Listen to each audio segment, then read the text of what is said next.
Carl Rogers was an American psychologist who wrote a book in 1942 about counseling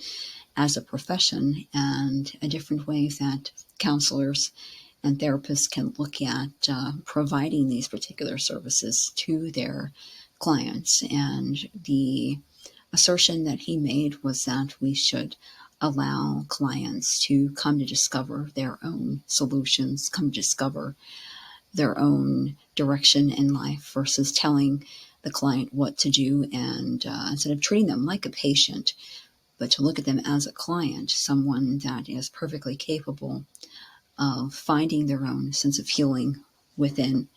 And the space is quite different in a person-centered therapy model versus maybe like a behavioral method where the therapist is providing these techniques or is having the client think a different way about their situation. Person-centered really invites the client to have a conversation internally with themselves and also share this internal dialogue with the therapist. And so person-centered therapy really does challenge these notions that the client has to be diagnosed or that the client has to be labeled in some kind of way, but it focuses on the present interaction between the therapist and the client. And I would say this particular application is probably one of the most patient orientations in psychotherapy practice because the therapist does not push something onto the client. The therapist is there to witness what is unfolding between the two of them insofar as how the presence of the therapist is helping the client to come to terms with who they are and to make decisions for themselves. So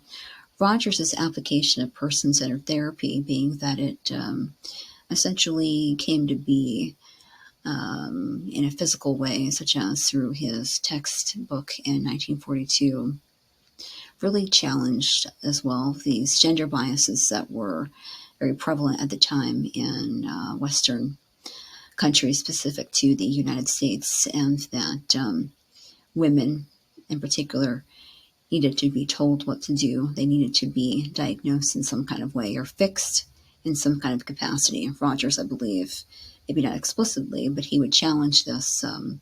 If we look at psychoanalysis that was engaged with in the late 19th century into the 20th century,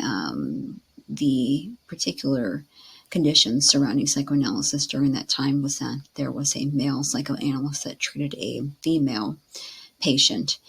And so I think there are some sexist connotations to the application of psychoanalysis during this particular time period, that potentially a woman had to be directed in some kind of way and needed to have a very specific, controlled sort of environment that would diagnose her or potentially label her, that maybe she doesn't really know which direction in her life to move into. So Rogers would challenge us in particular, maybe not explicitly, but he would challenge us in particular by offering the space to clients to really know themselves through this process of a patient and understanding and kind therapeutic engagement.